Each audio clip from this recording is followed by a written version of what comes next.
The first time the jet arrived, October 7th, 1944, 23,000 feet, over Münster, Germany. The contrails hang in ragged white ropes above a gray blanket of flak bursts. Captain James Red Howard of the 356th Fighter Group rocks his P-51D Mustang in a shallow escort orbit off the right wing of a B-17 box. 50 cals armed, scanning for climbing bandits. His Merlin engine hums steady at 2,700 revolutions per minute. Routine, predictable. Then, his stomach knots. Something cuts upward through the bomber stream, not climbing like a Bf-109 or W-190, not flying like anything he's ever seen. It doesn't corkscrew, it doesn't dive and zoom, it just knifes straight through the layer of fortresses, almost disdainful. Howard only sees it for a second. A shark-sleek twin-engine aircraft, with engines slung under each wing. Blunt nose, no propeller. The thing flashes past a B-17G at a closing speed so high, Howard can't even judge lead. Jesus, he breathes over the radio. What is that? His wingman. That ain't piston. Inside that strange machine, Lieutenant Karl-Heinz Vogt of Kommando Nowotny leans into his run. He is in the Messerschmitt Me 262A-1A Schwalbe, the world's first operational jet fighter. He's flying at more than 800 kilometers per hour, over 500 miles per hour, something no Mustang, Thunderbolt, or Spitfire can match in level flight in late 1944. The Allies can dive for bursts of speed, sure, but in straight and level air, the Me-262 owns the sky. Vogt's gloved hands rest on the throttles of two Junkers, Jumo 004 axial flow turbojets. They do not behave like piston engines. There's a dangerous lag when you add power. Jam the throttle too fast, and you can overheat the turbine, shred the compressor blades, and turn the nacelle into flying metal confetti. The 004 is revolutionary and glass-fragile. Field life for these engines isn't measured in months. It's measured in hours. Crews joke that if you breathe on them wrong, they crack. But right now, both engines are holding. The cockpit smells like hot oil and burned kerosene. Vogt rolls level and lines up a B-17 that's drifted a little wide of formation. He thumbs the arm switch for his 4 Mk 108 30mm cannon in the nose. Each cannon spits heavy, slow-firing, high-explosive rounds designed to tear a bomber's wing open with a single burst, ignite the fuel cells, snap spars, and send 9 or 10 men into a burning fall in seconds. This is what the Me-262 was built to do: punch daylight bombing raids in the mouth. Howard reacts too late. He shoves his throttle forward and rolls hard, trying to drop into trail. His P-51 shudders in the thin air as he dives after the German, but the new fighter is already gone. It's not even a chase. The American can't close. Escort doctrine says, stay with the bombers. Don't get dragged out. Don't go hero. But doctrine never imagined this thing. Down on the ground, the mood after missions like this borders on manic. This is Kommando Nowotny, the ad hoc combat test unit set up in autumn 1944 to drag the Me-262 from prototype curiosity into operational weapon. It's named for Major Walter Nowotny, one of the Luftwaffe's celebrated aces, brought in to wrestle the jet into a usable doctrine. Pilots swagger back from sorties, bragging that the Amis can't touch us in level flight, mocking prop-driven Mustangs and Thunderbolts as antiques. On paper, it sounds like the future arrived all at once, but the cracks show the minute maintenance starts talking. Kommando Nowotny isn't just fighting the enemy, it's fighting its own aircraft. Many aircraft are lost, not to combat, but to flameouts on approach, asymmetric thrust on takeoff, landing gear failures, compressor stalls, fires. The Me-262 is brutally fast at altitude and viciously unforgiving near the ground. You don't nurse it in. You survive the landing or you don't. The unit has already lost experienced men in accidents. Oberleutnant Alfred Toomer, trained on jets at Rechlin, didn't die in a dogfight. He died when an engine failed on approach, no enemy in sight. Just a dead engine too low for recovery. That kind of loss hits harder than being shot down. It feels like betrayal from your own machine. Then there's fuel. By late 1944, aviation fuel in Germany is rationed like morphine in a collapsing field hospital. Allied bombing of refineries and transport networks has been relentless. Every liter burned in training is a liter you don't have in combat. So pilots don't get training. They're flying cutting-edge jets with almost no hours, practicing landings in live combat conditions instead of in a safe pattern. And everyone knows what that means. More landing crashes, more burned airframes, more dead pilots the Reich can't replace. Then November 8th, 1944, it gets worse. Major Walter Nowotny himself can't stand being on the ground while his men fight. He takes an Me-262 up against advice. He reportedly downs 2 Mustangs. Then one of his engines flames out.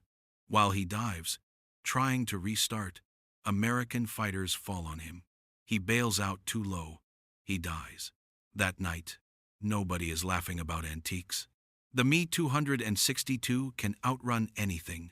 The Me-262 can kill anything.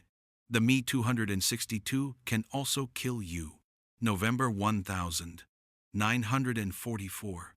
Brandenburg-Brest Airfield, west of Berlin. Damp air, mud, pine smoke, cold kerosene. The surviving jet pilots of Commando Nowotny stand in a loose semicircle around Oberst Johannes Steinhoff. Their experimental detachment is being rolled into a new formation. Jagdgeschwader 7, JG7, now Watney. Officially, the world's first dedicated jet fighter wing. Unofficially, a last throw of the dice. JG7 is supposed to be the weapon that stops the American and British bomber streams. The concept is beautifully simple. Me-262 seconds scramble. They climb like demons. They slash through bomber boxes at closing speeds that make defensive gunnery almost useless. They fire those 30mm cannons at point-blank range. They break away before P-51 escorts can react. If this works, in theory, daylight bombing over Germany becomes too costly to continue. But by the time JG7 forms, everything that plan depends on is already collapsing. Problem 1. Training. Before the war, Germany built a fighter force around long, careful pilot development. By late 1944, that school system is shattered. Veterans are dead, missing, or exhausted. Fresh pilots are arriving with barely any hours in piston fighters. BFF 109 seconds, FOI 190 seconds, and almost none in jets. Imagine climbing into a 500-plus mph aircraft with delicate throttles and almost no spool-up safety margin, and your instructor says, "Do not slam the power or you'll melt the turbine," and then shoves you into combat over the Reich the next morning against swarms of Mustangs flown by men with hundreds of combat hours. That was normal. Problem 2. Maintenance. The Me-262 is not just advanced, it's fragile in a way no frontline fighter had ever been. The Jumo 004 engine was designed in a laboratory dream world, the dream world of 1940-41, when people still believed the Reich would have access to rare alloy steels and heat-resistant metals. By late 1944, those alloys are gone. Germany is substituting inferior materials. Result: turbine blades warp, crack, and fail under heat. In combat conditions, an engine might last 10 hours, maybe 20 if you're lucky, and gentle. That's not a typo. 10 hours. Maintenance officers in JG7 become scavengers. A wing that's supposed to represent the cutting edge of German air power is, in practice, stripping parts off one grounded jet to keep another airworthy. They swap entire compressor stages between nacelles in the cold. They hoard landing gear struts from wrecked airframes. They hoard fuel pumps like currency. Every flyable Me-262 on the line is a Frankenstein of spares. Problem 3. Fuel. Allied bombing has crushed German fuel production and rail transport. Synthetic fuel plants, hydrogenation plants that turn coal into aviation fuel, are being hit constantly. Jet fuel is now a strategic resource more precious than gold. The Luftwaffe simply cannot afford to give rookie pilots long, safe training flights. So, rookie pilots don't get long, safe training flights.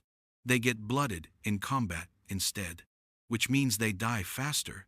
And still, despite all of that, when JG-7 gets airborne in force, it is terrifying. Picture a US AAF daylight raid in early 1945, a wall of B-17 flying fortresses and B-24 Liberators droning toward an oil plant or rail yard near Leipzig or Berlin. The sky is streaked with contrails and crawling with defensive flak bursts. Suddenly, from high 6 o'clock, silver-gray shapes drop through the bomber box at extreme speed. Me-262 seconds of I-2.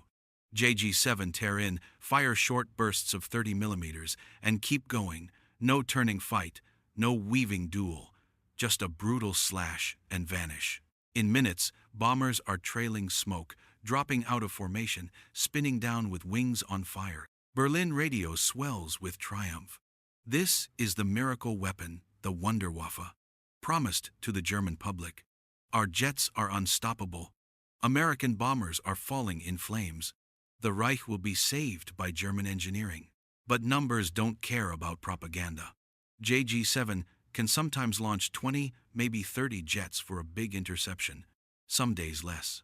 Some days, none at all, because the field is cratered, or half the engines are down for turbine swaps, or there's simply not enough fuel.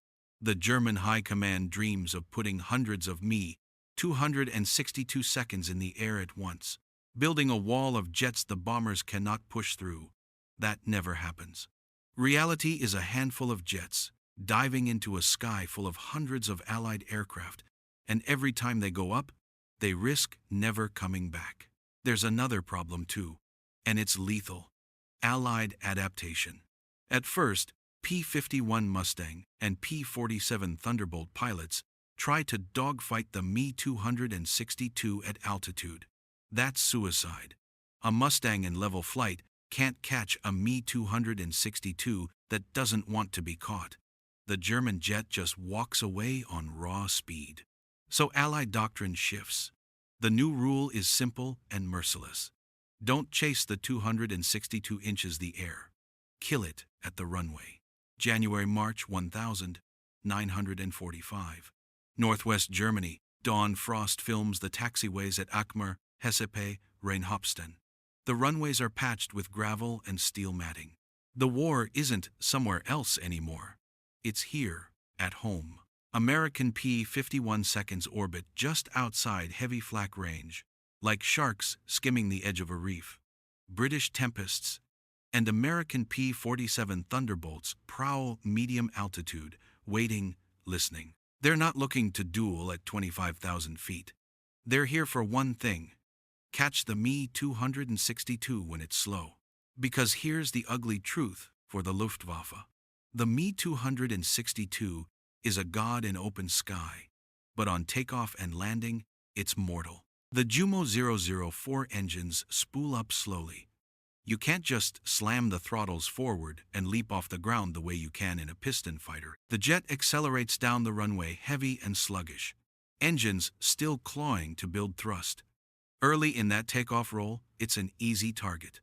Landing is even worse. The Me-262 needs a long, shallow approach at relatively low speed. Gear down, flaps out, engines held steady. You can't chop power because the engines may flame out. You can't jam power because you might torch them. That slow, predictable glide path might as well be painted on a map. The Allies notice, and then they weaponize it. Mustang flights start runway patrols. They loiter near known jet bases, just above treetop level, outside the flak perimeter. As soon as radar or visual spotters see Me-262 seconds Forming up to land, the Mustangs come screaming in. 2 and 4 ship elements dive in and rake the jet as it commits to final approach, or as it's just lifting its wheels on takeoff and still too slow to maneuver. The goal is not a fair fight. The goal is to shoot the jet when it physically cannot use its speed advantage. For the pilots of JG-7, this feels like a knife in the back from physics itself. In the air at combat altitude, they are hunters. On final approach, they are clay pigeons. So they adapt in desperation. They start carving camouflaged blast pens just off the runways, revetments under trees, where a jet can taxi and disappear under branches instead of sitting exposed on concrete like a showroom target.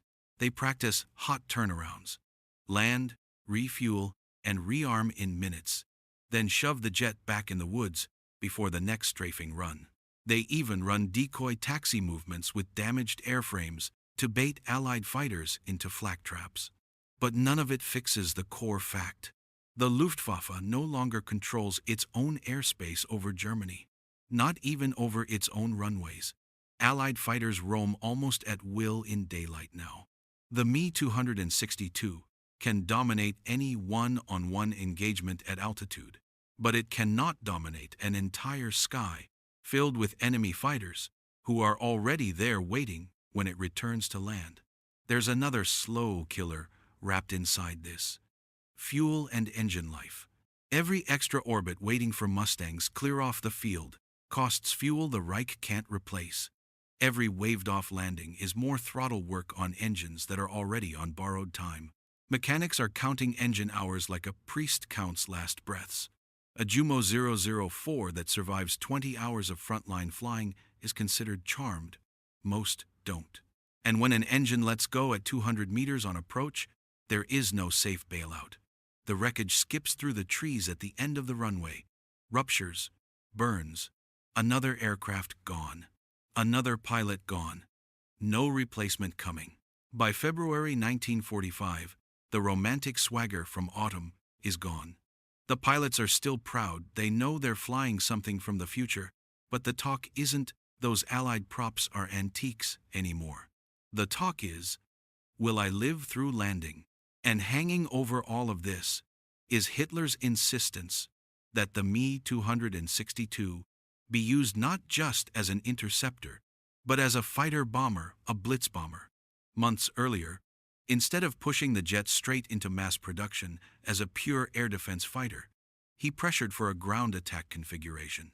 That delayed focused deployment of the interceptor variant in 1943, or even early 1944, a concentrated force of Me-262 seconds, might have genuinely shocked the Allied daylight bombing campaign.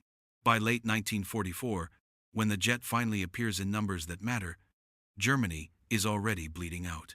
By March 1945, the Me-262 is both miracle and epitaph. It shows the shape of air combat to come, swept wings beginning to creep in.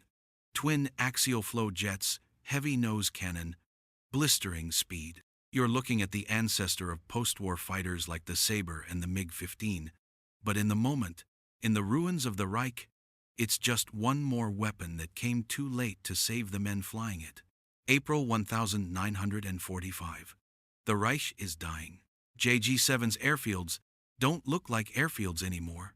They look like wounds. Craters pock the runways.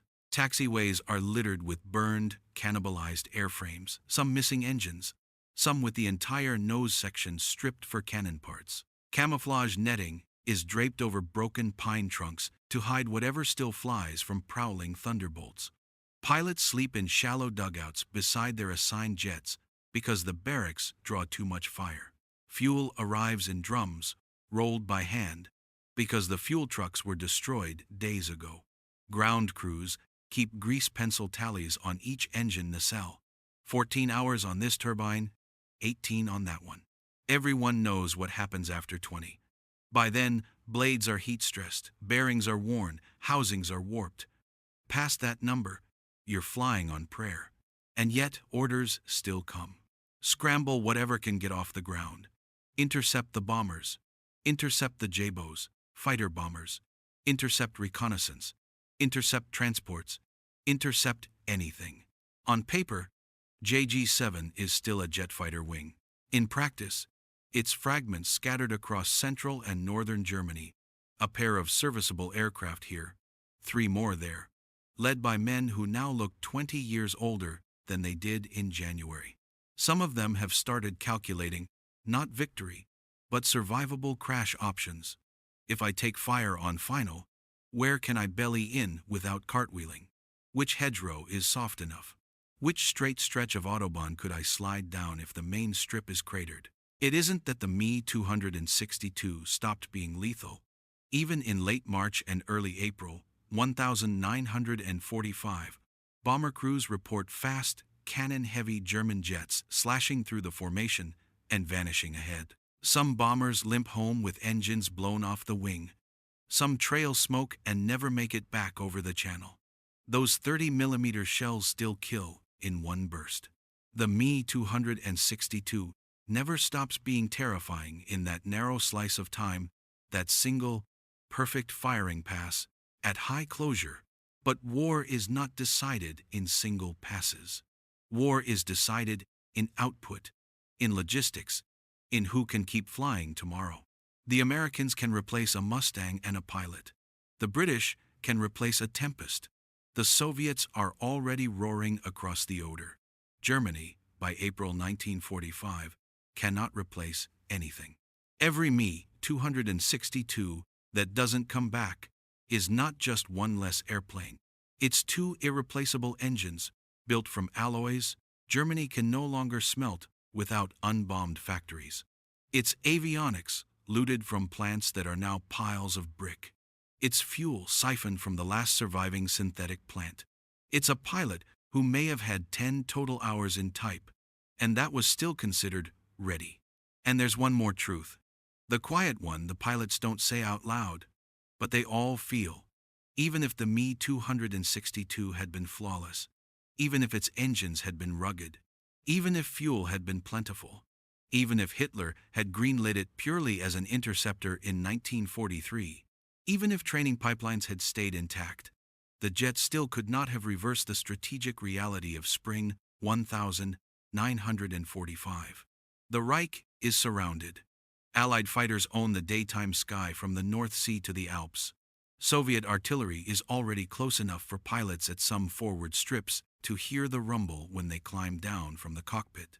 When Germany finally collapses in May 1945, Me-262 seconds are captured in hangars, in forest hides, even abandoned half-sunk in mud. Some are nearly intact. Others are scorched hulks with missing engines. Allied engineers swarm them like archaeologists of the future. They take measurements. They test fly the survivors. They write down everything. Within a few years, jet fighters everywhere, American, British, Soviet, are flying at speeds that would have seemed like science fiction in 1940. The Me-262 is the ancestor of all of them. The war ended before the jet age began. But the jet age is stamped with its silhouette. For the men of WW2, that future means nothing. What they lived was shorter, harsher, and lonelier than the myth. They watched friends die not in glorious jet duels, but in sudden fireballs 100 meters above a home runway, ambushed by Mustangs they never saw. They flew combat sorties in engines with life expectancies measured in hours. They were told the Me-262 would save Germany. Instead, they learned the last lesson of the Luftwaffe. Speed alone cannot win a war if you have no fuel, no pilots left to train, no safe airfields, and no time. So, yes, by late 1944, the Me-262 could outrun anything the Allies could put in the air, and in its firing pass, it could butcher a heavy bomber in seconds. German jet pilots mocked Allied antique piston fighters at first. But fuel starvation, rushed training, fragile engines, and Allied ambush tactics at takeoff and landing dragged the Me-262 back down to earth. WW2 bled out in that trap, losing men and machines faster than a dying Reich could ever replace them.